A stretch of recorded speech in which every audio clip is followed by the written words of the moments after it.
not quite frozen. Well, he got the first down. So Gary Clark, his first catch as a Cardinal.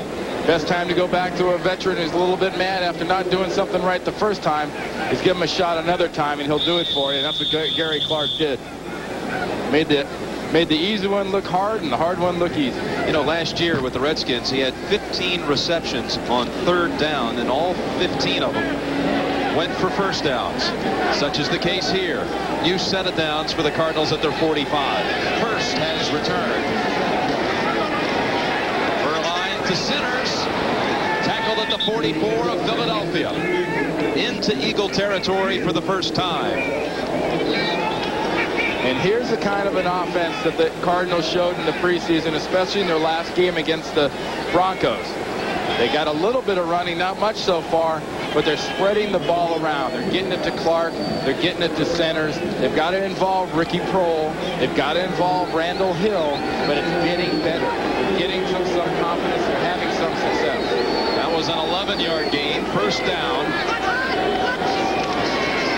They go back to Hurst. And he falls forward for about 3. Seth Joyner again on the hit. When you have a running back like Garrison Hurst, even the crowd here in Philadelphia, I think, has that sort of sudden intake of breath every time he carries the ball. They're expecting him to do something. They're expecting him to pop. So far, 4 carries for 5 yards.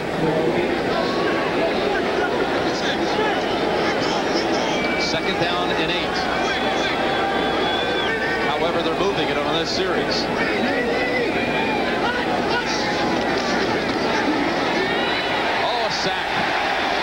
A sack by Keith Millard. Welcome back to Keith Millard, the first sack of the game.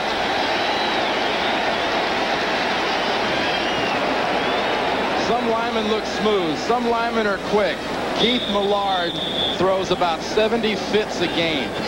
They snap the ball. He throws a fit. He threw a fit all over Steve Berline there. It's been a long road back for Millard, the 89 Defensive Player of the Year. Blew out a knee in 90, set out all of 91.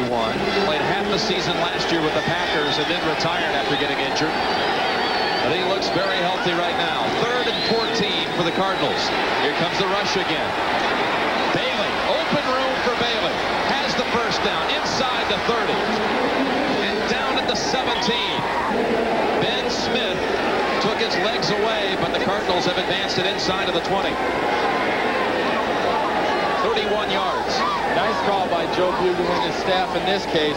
You got a defensive line that's just smoking after the quarterback. You got linebackers that are aggressive. You dump the ball on a little screen. And Johnny Bailey, who was the NCAA's all-time career rushing leader, you get him out in the open, he can be dangerous. Look at the move he puts on there. Just shakes away. Now watch Ben Smith right there. That's something Ben Smith hasn't had a chance to do in 2 years. That's come up and smack somebody. First down Phoenix from the 17. Hurst, another loss. This time Mike Flores. Well, you can do a lot of things when you get that pigskin in your hand, but one of them better not be hesitate. And Garrison Hurst would seem to be getting a little bit frustrated because every time it seems he gets the ball, he's got a green helmet with wings at it staring at his legs. A loss of 3 on that carry. Fine play by Flores. Don't make that belittle that at all. Flores is a surprise of camp. Had a great camp, but these Cardinals are having some success.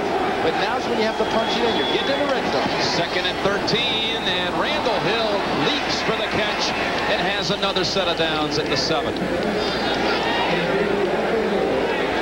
Eric Allen on the coverage. Hill's 2nd catch of the day for 15 yards.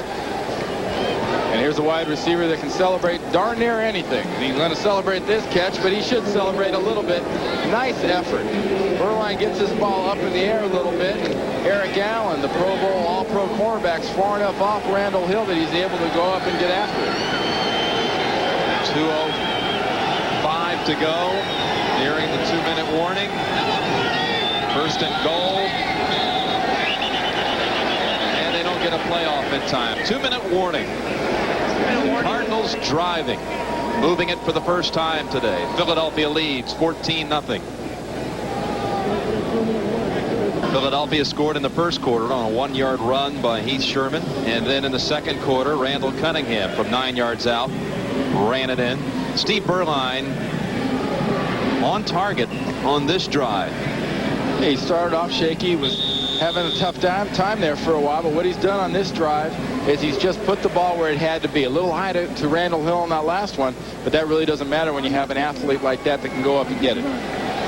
So it'll be 1st and goal from the 7. I think with Joe Bugle's mentality, kind of that redskin thinking, everybody's thinking wide receiver. Watch the tight end. Harrison Hurst. About a 1-yard run. Thomas and Evans, the linebackers. Well, so far, that's 6 carries for 3 yards. So, what, 997 to 1,000, He's almost there.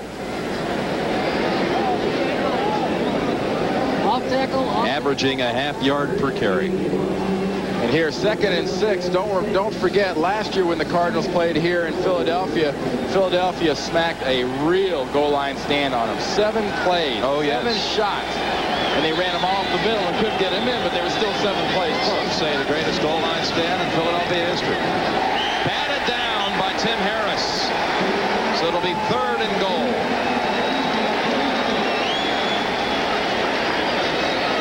See, if you're an offensive lineman and you're standing still at the line of scrimmage, you're doing a pretty good job.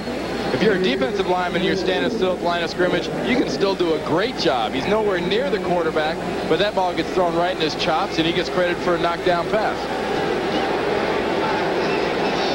1 minute, 18 seconds to go in the second quarter. They have kept the football for over 8 minutes. But it's 3rd and goal. They need 6. We haven't seen any of Ricky Kroll. Coverage by Mark McMillan. They're going for Randall Hill. Watch the great job McMillan does of getting his body in between the quarterback and the receiver he wants to throw it to. He wants to get this ball into the end zone. Look at McMillan make his break right there. Fine play. I mean, McMillan's taking some heat. People don't want to go after Allen, so they go after McMillan. But in that case, a great play of getting in front of Hill. Greg Davis will try to put some points on the board. Had a good preseason, but a lousy 92. From 24 yards, it's good. Philadelphia 14, Phoenix 3. 1:11 to go before halftime. What does that do for their frame of mind after keeping it 8.5 minutes, driving all that way, 15 plays, and you come up with 3? That's sort of a moral victory, but I think Joe Bugle and this Cardinal team needs some victories, and a moral victory at this point is they're just got to settle for that. They're not being shut out. They've moved the ball. They've proved they can do it. The execution inside the 20 is the hardest thing for an offense that hasn't been together intact with a new quarterback. Coming up on the NFL Today halftime report, Greg and Terry will have all the scores and highlights from this opening week of the NFL season. Plus, Pat O'Brien will get you updated on the U.S. Open. That's all coming up at halftime.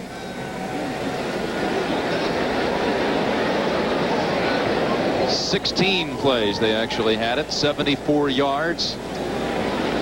And it ends with a 24-yard field goal by Greg Davis. And don't count out the Eagles' chances in this type of a situation with their wide receivers. This is a perfect chance. You talk about guys like Barnett. We mentioned the young wide receiver Bailey and his ability to take the ball. Here's where your wide receivers are featured and your tight end can eat up big chunks of yardage.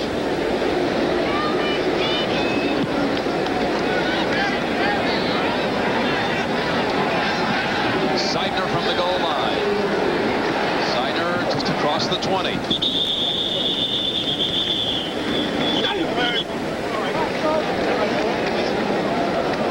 Both teams have all 3 timeouts remaining.